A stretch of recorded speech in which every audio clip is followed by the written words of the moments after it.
पंखा चाहे बंद करो। हेलो बच्चों, कैसे हैं आप लोग? आई थिंक आप सभी लोग बहुत बढ़िया होंगे। आज मेरा ये पहला लेक्चर है और ये नीट फिजिक्स के लिए पहला लेक्चर है।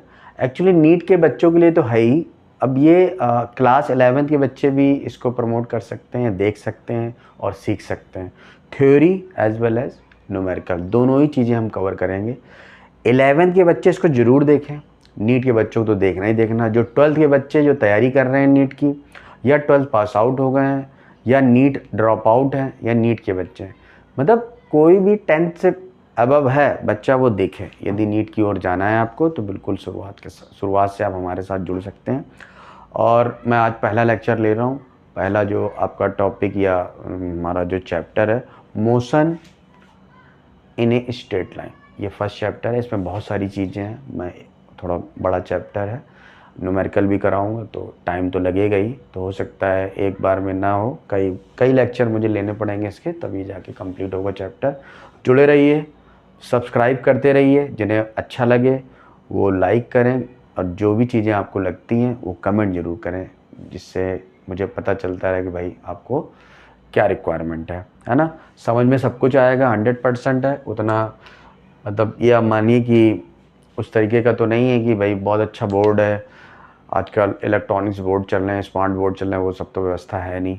लेकिन हाँ, समझ में सब कुछ आएगा। वो इलेक्ट्रॉनिक्स बोर्ड का मतलब नहीं होता है यदि कंटेंट में दम नहीं है तो बेकार है, फिर वो बोर्ड किस काम का। हाँ, बोर्ड ये हो, कंटेंट अच्छा हो तो कोई प्रॉब्लम नहीं है। ठीक है, आइए स्टार्ट करते। ज़्यादा समय आपका ना लेते हुए हम लोग स्टार्ट करते हैं पढ़ाना, और आप शुरू करिए पढ़ना। ठीक, पढ़ते रहिए अच्छे से, और 100% है कामयाबी आपको ज़रूर मिलेगी। ठीक है, चलिए स्टार्ट करते हैं आज का लेक्चर। पहला जो आपका टॉपिक है मोशन इन स्ट्रेट लाइन में, वो ये है रेस्ट। पहले आप एक बात समझिए, मोशन इन स्ट्रेट लाइन का मतलब समझिए ना, चैप्टर में क्या है। हम स्ट्रेट लाइन मतलब एक सीधी रेखा में जो भी हमारा ऑब्जेक्ट मूव कर रहा है ना, वो एक्स एक्सिस में हो या वाई में हो या जेड में, एक सीधी रेखा में यदि जा रहा है तो हम कहेंगे भाई मोशन कहाँ हो रहा है, स्ट्रेट लाइन में हो रहा है। ठीक, इस पे ही हम लोग चर्चा करेंगे पूरे चैप्टर में। आइए देखते हैं पहला जो आपका टॉपिक है रेस्ट, और दूसरा टॉपिक है इसके साथ में पढ़ाते हैं मोशन। ठीक है, आई थिंक सभी को विजुअल होगा चीज़ें। तो रेस्ट और मोशन पे चर्चा करते हैं। कोई ऑब्जेक्ट यदि हमारा रेस्ट पे है और कोई ऑब्जेक्ट मोशन में, इसको समझिए, समझने का टेक्निक होना चाहिए। कोई बॉडी है, मान लीजिए कोई ए पार्टिकल है और ये यहाँ पे है। ठीक है, और आफ्टर सम टाइम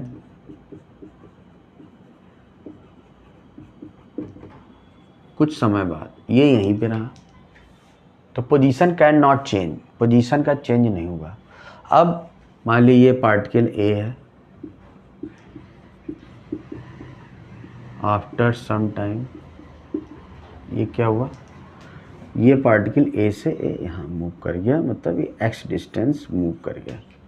तो इसने क्या किया, पोजीशन ए से अब मान लीजिए ए डैश सपोज है ना, ए से ए डैश पे आ गया, और ये पार्टिकल मतलब with respect to time particle ये चेंज नहीं कर रहा है अपनी प्लेस, और ये प्लेस चेंज कर दे रहा है। अब यहाँ ऑब्जर्वर, अब बात आती है, देखिए इसको अच्छे से समझ लीजिए, बच्चों को समझ में नहीं आता है क्या। Particle with respect to time कभी रुकता नहीं, किसी का वेट नहीं। Position can not change, position can not change with respect to time, position can not change with respect to time, then this particle या दिस ऑब्जेक्ट इन रेस्ट। और ये position, a particle या object change the position with respect to time, then this particle is in motion. अभी ये complete नहीं है definition, है ना, इसमें समझना बाकी है। बहुत सारे बच्चे यहीं पे लिख के, अब देखिए हम पढ़ रहे हैं नीट के लिए, तो 100% वो सीधी सीधी चीज़ें तो आएंगी नहीं, कुछ ना कुछ तो टेढ़ा मेढ़ा होगा ही। टेढ़ा मेढ़ा पढ़ लेते हैं अब थोड़ा सा। टेढ़ा मेढ़ा ये है, मान लीजिए आप ट्रेन में जा रहे हैं, ठीक है, और ट्रेन में सामने पिताजी बैठे हैं, और आपका दोस्त बाहर प्लेटफॉर्म पे खड़ा हुआ है, ठीक है, तो ट्रेन चल दी, ठीक, तो बताओ ट्रेन में आप जा रहे हैं, आपका जब दोस्त है जो आपसे बिछड़ रहा है वो आपको देखेगा तो क्या कहेगा, अच्छा वो देखो मेरा दोस्त जा रहा है, ठीक है। और पिताजी क्या कहेंगे, बेटा, पिताजी के लिए बेटा सामने ही है, तो भले ही टाइम निकल रहा है लेकिन आपकी प्लेस तो वही है, किसके रेफरेंस में, ऑब्जर्वर। पिताजी कौन है, ऑब्जर्वर, जो दोस्त है वो कौन है, ऑब्जर्वर, ठीक। तो ये डिफिनेशन क्या वेरी करेगी ऑब्जर्वर वाइज, ऑब्जर्वर की प्लेस कहाँ है, किस रेफरेंस में, है ना। यदि प्लेटफॉर्म पर खड़ा दोस्त है आपका तो उसके बिहाफ पे जो चीज़ रेस्ट पे थी वो क्या हो गया, उसके बिहाफ से आप मोशन में हो, और आपके पिताजी के हिसाब से जो आपके साथ में बैठे हुए हैं उनके हिसाब से आप रेस्ट पे हो। तो क्या अकॉर्डिंग टू ऑब्जर्वर ही तो हम डिसाइड करेंगे कि भाई कौन सी चीज़ मोशन में है, कौन सी चीज़ रेस्ट पे है, ठीक। बात समझ पा रहे हैं क्या आप। तो बेटा रेफरेंस प्लेस का बहुत इसमें खेल है इन दोनों चीज़ों में, कि रेफरेंस पॉइंट का या ऑब्जर्वर कहाँ पर है आपका, ठीक है। ऑब्जर्वर जहाँ आप हैं वहाँ है, और यदि आप जहाँ हैं वहाँ से अलग है कहीं, उस रेफरेंस में नहीं है, रेफरेंस प्लेन में नहीं है, रेफरेंस पॉइंट पे नहीं है, तो वो उसके लिए रेस्ट होगा, किसी के लिए मोशन होगा, ठीक है। तो ये बातें आपको समझ में आ रही होंगी, ठीक। तो रेस्ट क्या हो गया, can not change the place with respect to time और विथ रिस्पेक्ट टू ऑब्जर्वर, या अकॉर्डिंग टू ऑब्जर्वर। यहाँ पे क्या होगा, change the place with respect to time और विथ रिस्पेक्ट टू ऑब्जर्वर। तो ये अब कंप्लीट डिफिनेशन हुई, ठीक है। मोशन में जो चीज़ है वो अकॉर्डिंग टू ऑब्जर्वर है, और रेस्ट पे भी जो ऑब्जेक्ट है वो अकॉर्डिंग टू ऑब्जर्वर ही हमें बताना है, ठीक। अब एक बात बताओ, एक चीज़, एक क्वेश्चन बनता है नीट में कि एब्सोल्यूट रेस्ट और एब्सोल्यूट मोशन होता है, होती है ऐसी कोई चीज़ कभी भी रेस्ट पे, मतलब कुछ भी हो जाए, मतलब प्रेडिक्शन करना बड़ा मुश्किल है कि कोई चीज़ आपकी रेस्ट पे है और कोई चीज़ मोशन में, मतलब कैसे। अब मान लीजिए आप कहेंगे अरे भाई हम अर्थ में हैं, कहीं पे खड़े हैं, मेरा दोस्त है, भले वो जो ट्रेन से जा रहा देख रहा है आपको, तो उसके लिए तो आप भाई मूविंग कंडीशन में, जो दोस्त साथ में खड़ा है उसके लिए आप रेस्ट पे हो। लेकिन एक बात बताओ, यदि अर्थ भी तो मूव करती है, बोलो करती कि नहीं, अर्थ भी तो मूव करती है।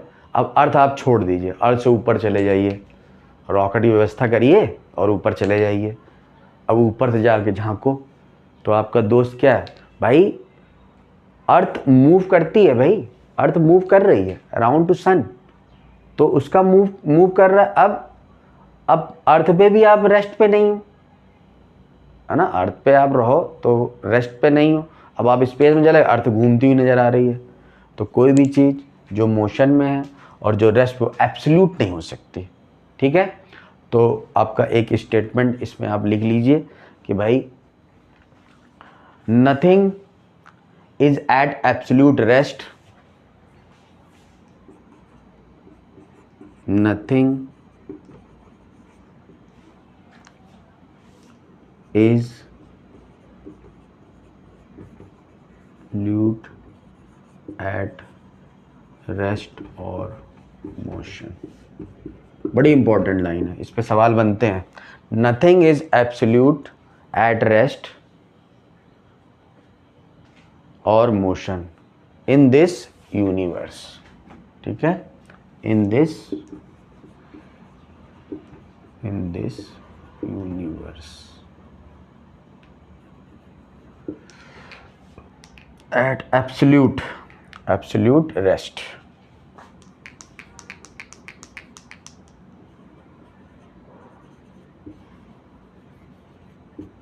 रेस्ट और मोशन इन दिस यूनिवर्स, ठीक। ये पॉइंट बनता है नीट के लिए। और 11th के बच्चों आप भी देख लो, है ना, CBSE या SC वालों के क्वेश्चन आते हैं, ठीक है, तो आपको टिक करना होगा ये। तो रेस्ट क्या हो गया, अब इसको थोड़ा सा रफ कर लेते हैं, इसको भी रफ कर लेते हैं। है ना। तो ये क्या करेंगे, can not change the position with respect time comma respect to position observer. बेटा टाइम लग रहा है ना, टाइम लगेगा, चीज़ें यदि अच्छे से समझनी है।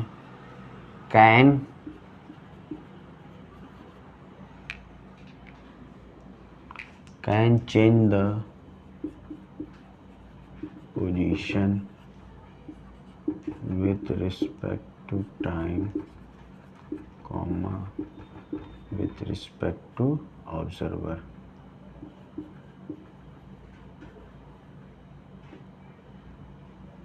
ठीक, ये कंप्लीट हो गया। Rest, can not change the, या लिखो ऑब्जेक्ट, है ना, क्यों ही छोड़ो,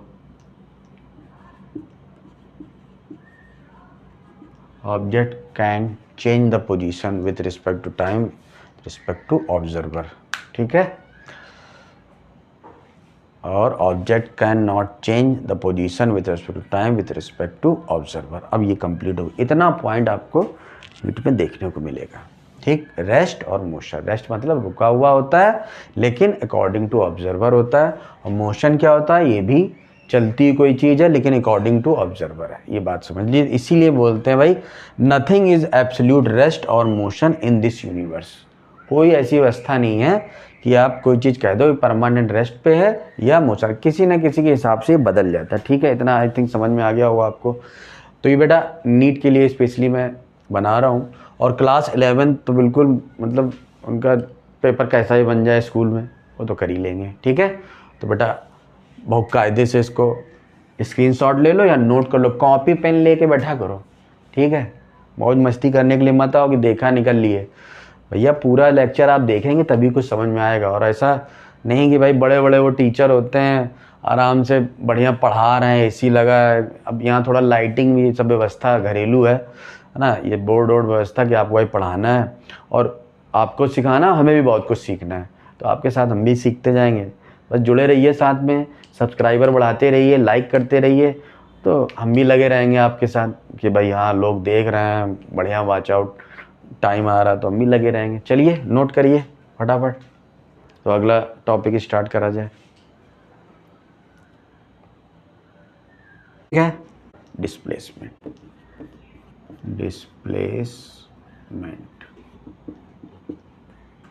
डिस्टेंस और डिस्प्लेसमेंट। ठीक, शुरू करते हैं, एक साथ पढ़िए। चलो, दोनों, बहुत सारे लोग सोचते हैं दोनों एक ही चीज़ है, ऐसा नहीं है, बहुत दोनों में अंतर है, दोनों डिफरेंस बहुत सारा है। आइए इसको एक कहानी से बयां करते हैं। सबसे पहले यदि डिफिनेशन की बात की जाए डिस्टेंस और डिस्प्लेसमेंट की, है ना, यदि डिफिनेशन की बात करें, भाई डिस्टेंस क्या है, बहुत अच्छे से माइंड फिट कर लीजिए। डिस्टेंस क्या है, एक्चुअल पाथ या टोटल पाथ। कहीं से आप कहीं जा रहे हैं तो जैसे जैसे चलेंगे वो सब ऐड करते जाइए, जिधर भी जा रहे हैं एक कदम बढ़ा दिया तो भाई साहब वो आपकी डिस्टेंस में जुड़ गया।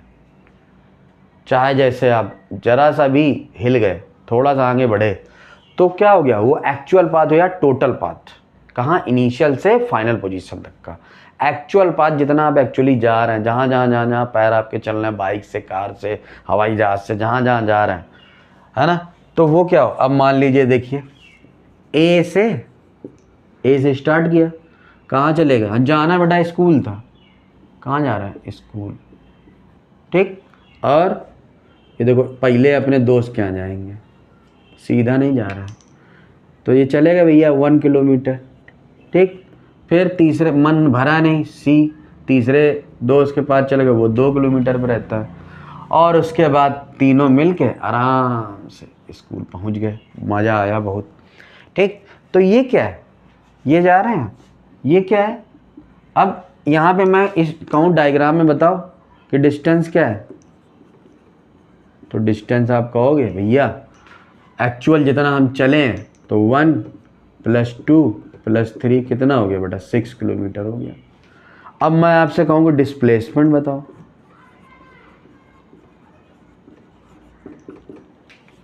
बहुत कायदे में समझ लो, डिस्टेंस क्या होता है एक्चुअल पाथ जो हम चल रहे हैं, और डिस्प्लेसमेंट क्या है बहुत महीन जानकारी दे रहे हैं।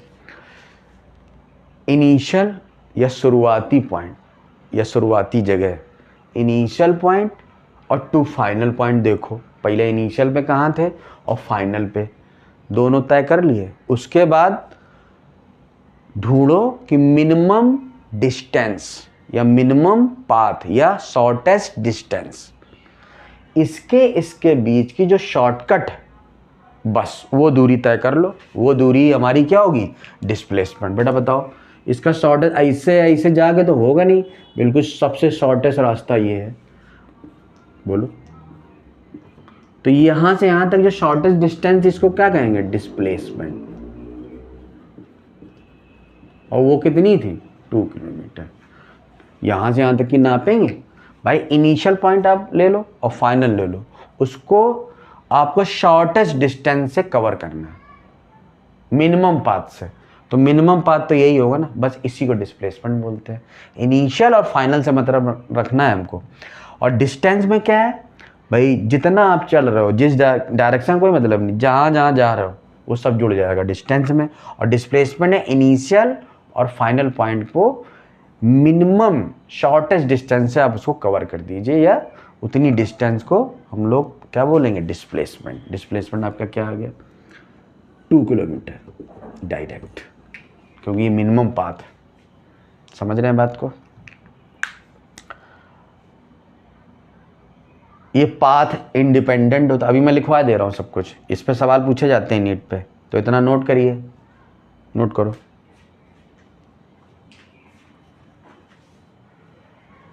क्या बात समझ पे आ रहे हैं। डिस्टेंस क्या है एक्चुअल पाथ या टोटल पाथ आपका जितना आप चल रहे हैं, और डिस्प्लेसमेंट क्या है इनिशियल और फाइनल के बीच की मिनिमम डिस्टेंस या आपकी शॉर्टेस्ट डिस्टेंस। ठीक, इसको हम लोग क्या बोलेंगे डिस्प्लेसमेंट। ठीक है, आई थिंक आपको समझ आ गया होगा। चलो चलो भाई उस पार चलो। बहुत ही बेहतरीन टॉपिक है। अब इनके बीच में देखो सवाल कहाँ बनते हैं, पहले समझ लो, थोड़ा और पॉइंट इसके समझ लो अच्छे से। ठीक, आइए। सूख जा, कपड़ा गीला है ना, सूख जा। आओ, डिस्टेंस और डिस्प्लेसमेंट के बीच में कुछ अंतर, डिफरेंस, अब बहुत मतलब बड़े इंपॉर्टेंट है नीट के लिहाज से, मतलब वेरी वेरी मोस्ट इंपॉर्टेंट। चलो ये क्या हो गया बेटा एक्चुअल पाथ या टोटल पाथ। डिस्प्लेसमेंट क्या हो गया शॉर्टेस्ट डिस्टेंस या shortest path from initial to final position. ठीक, पहली बात ये हो गई एक्चुअल पाथ, और ये shortest path from initial to final position. ठीक है, आगे बढ़ो। डिपेंडेंट और पाथ इंडिपेंडेंट। ठीक है, स्केलर क्वांटिटी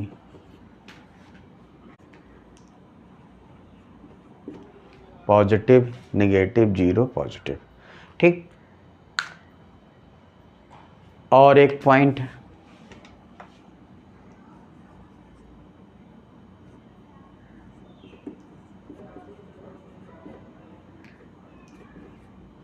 बड़ा बहुत आता है,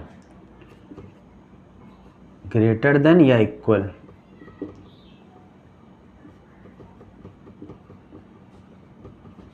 बात समझो, डिस्टेंस या तो डिस्प्लेसमेंट के इक्वल हो सकती है या उससे बड़ी होगी, कभी भी उससे कम नहीं हो सकती।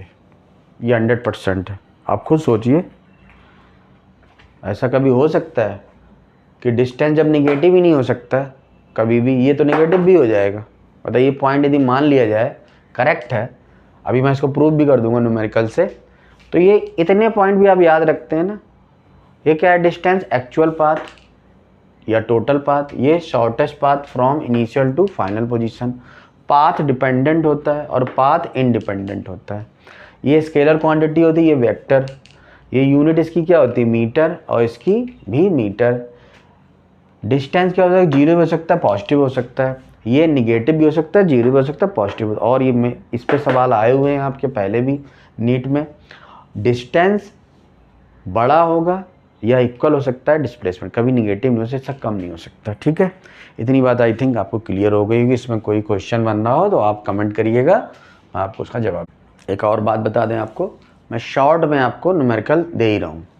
अभी डिस्टेंस और डिस्प्लेसमेंट के बहुत सारे न्यूमेरिकल मैंने रिलीज़ किए हैं अपने शॉर्ट में, उनको भी देखते रहिए। Equally important, very very most important 11th के लिए और नीट के दोनों के लिए, है ना। ऐसा नहीं है, आजकल 11th में भी अच्छे सवाल पूछे जाते हैं अच्छे स्कूलों में, तो मतलब उसका कोई क्राइटेरिया नहीं है। अब नीट और अभी मान लीजिए IIT पहला पेपर होता है ना, वो इक्वली मानिए आप, तो अच्छे से तैयारी करिए। नीट के बच्चे हों या IIT की, सभी लोग रिफ़र कर सकते हैं।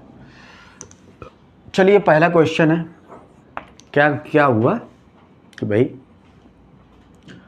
हम कहाँ गए, A से B गए और B से C गए। ये मान लीजिए 30 किलोमीटर है और ये 40 किलोमीटर है, ठीक, पहला। दूसरा, A से B गए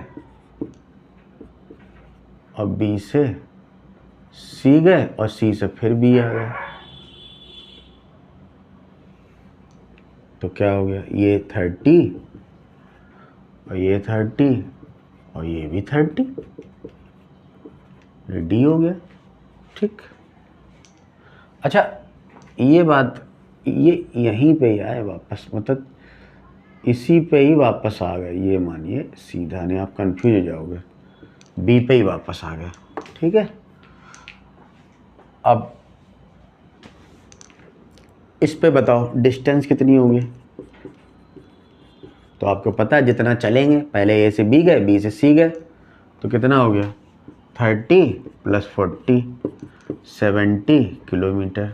डिस्प्लेसमेंट कितना हुआ, चलिए डिस्प्लेसमेंट बताओ। डिस्प्लेसमेंट बेटा कितना हुआ, A से B गए और B से C गए। अब इनिशियल यहाँ पे ये है, C है, इसकी शॉर्टेस्ट डिस्टेंस क्या होगी बेटा, ये तो इतनी ही होगी ना, यहाँ से और कोई शॉर्टकट बन ही नहीं सकता, तो इसका क्या मतलब, डिस्टेंस जितनी होगी उतना ही होगा, और कोई चॉइस ही नहीं है। बताइए, A से C जाना शॉर्टेस्ट क्या है, बिल्कुल सीधा ही तो जाओगे, और कहाँ जाओगे, ज़रा सा इधर उधर चलोगे तो तुरंत ही बढ़ जाएगी डिस्टेंस। शॉर्टेस्ट यही बनती है, जितनी डिस्टेंस है उतना ही डिस्प्लेसमेंट है। तो ऐसा हो सकता है, मैंने आपको नीचे लिखाया था डिस्टेंस = डिस्प्लेसमेंट, तो यहाँ से प्रूव भी हो रहा है। आगे बढ़िए, यहाँ पे बताओ, यहाँ पे डिस्टेंस कितनी होगी,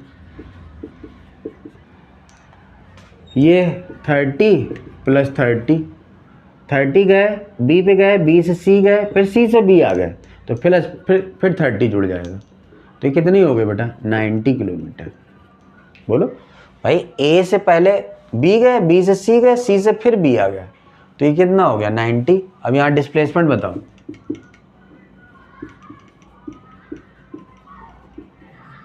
डिस्प्लेसमेंट बताओ। डिस्प्लेसमेंट मैंने बार बार आपको बताया, हमें इनिशियल पॉइंट लेना, फाइनल कहाँ पे, हम B पे, तो यहाँ से यहाँ तक की डिस्टेंस कितनी हो जाएगी, शॉर्टेस्ट क्या होगा, बिल्कुल सीधे ही जाएंगे 30, सीधा सीधा आंसर, कुछ ज़्यादा सोचना नहीं है, हमें इनिशियल देखना, फाइनल देखना। ये दूरी कितनी है और वो भी शॉर्टेस्ट कितनी है, यहाँ से यहाँ तक की 30, हो गया, ये आंसर हो गया, ठीक। कि हम लोग थोड़ा वैरायटी चेंज करते हैं। अगला जो क्वेश्चन है, सपोज एन ऑब्जेक्ट, मान लीजिए ईस्ट की तरफ गया, पहले ये देखिए आपको मालूम है ये क्या होता है, this is the east, west, this is the north, this is the south. इस पे बेस्ड न्यूमेरिकल भी आते हैं, तो कर लेते हैं। मान लीजिए कुछ किलोमीटर आप ईस्ट गए, तो भाई मान लीजिए 3 किलोमीटर का है और 4 किलोमीटर नॉर्थ का है, ठीक है, तो 4 किलोमीटर नॉर्थ का है। अब ये ए है, ये बी है और सी। अब इस डायग्राम में आपको क्या बताना है, डायग्राम में आपको बताना है कि भाई हमारा डिस्टेंस कितना है और डिस्प्लेसमेंट कितना है।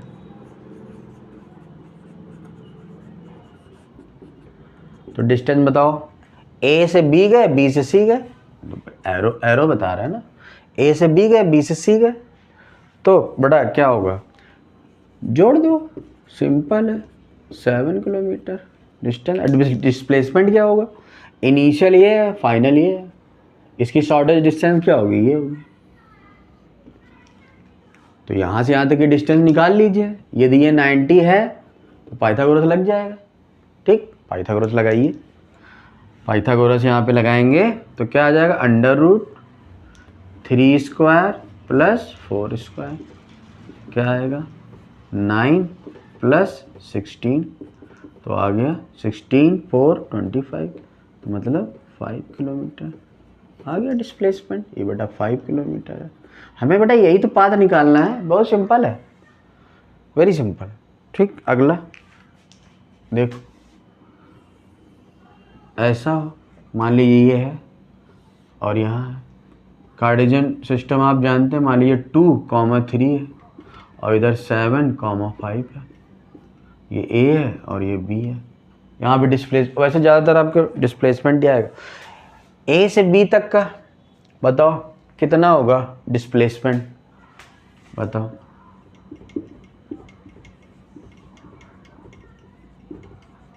डिस्प्लेसमेंट बताओ, इसका सबसे अच्छा लॉजिक होता है, ये क्या है, ये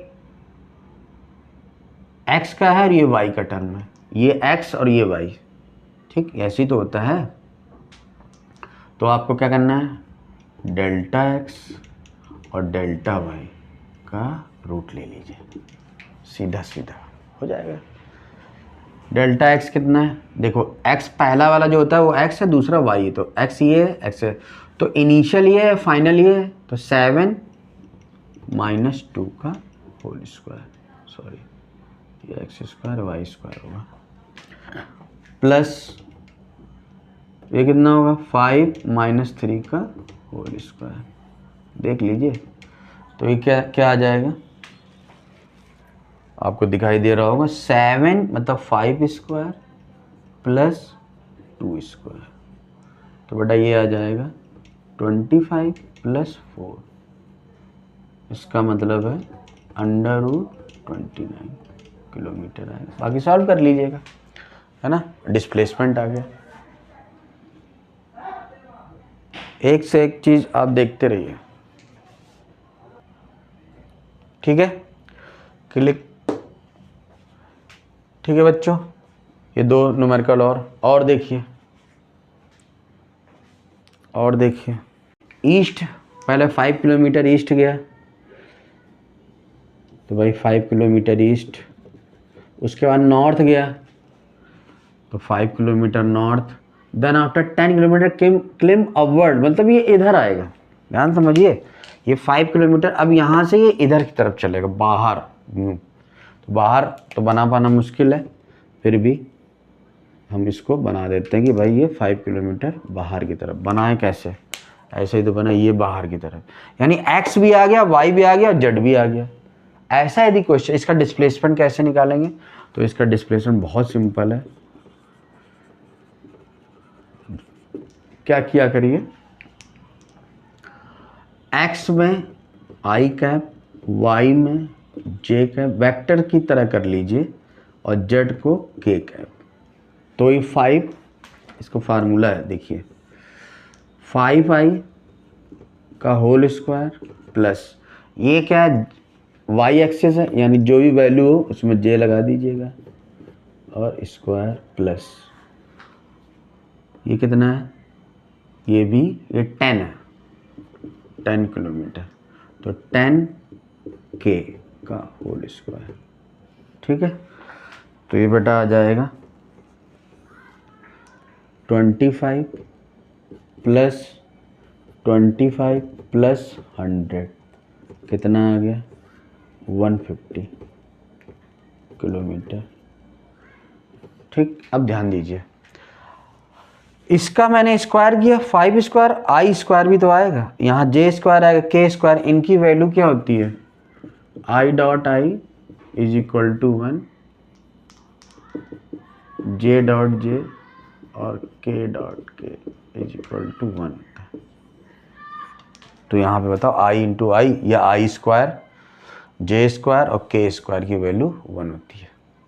ठीक है बच्चों, तो ये वैल्यू यहाँ पुट करके ऐसा मतलब एक्स एक्सिस में है तो 5 मतलब आई से स्टार्ट करिएगा, 2 भी आ रहा है वो पिछले वाला भी कराया तो वो भी आई जे लगा के आप कर सकते हैं। तो ये अच्छा, आज के लिए मुझे लगता है कि इतना ही काफ़ी है, और अभी इसके और न्यूमेरिकल मैं कराऊंगा और अगली थ्योरी भी कराऊंगा इसके साथ में, और इतना आप पढ़िए, तब तक प्रैक्टिस करिए।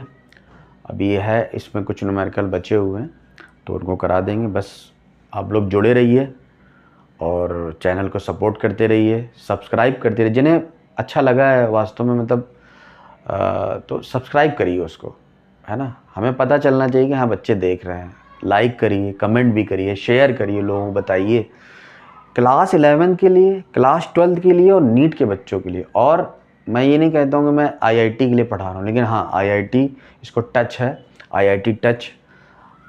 आजकल क्वेश्चन की वैरायटी चेंज हो गई बच्चों, अब वो सरल सरल नहीं आएगा, थोड़ा सा टफ पढ़ना पड़ेगा आपको, तो लगे रहिए साथ में। और मैं तो मेरा तो काम ही है, आप लोग लगे रहिए साथ में, तो 100% कुछ ना कुछ बन जाएंगे। और हमें जो बनना था हम तो बन ही गए। ठीक है, तो आप लोग चाहते हैं कि अच्छा फ्यूचर हो जाए तो सपोर्ट करिए, आपको बेहतर से बेहतर चीज़ें मिलेंगी। ठीक, चलिए, thank you very much, okay, धन्यवाद।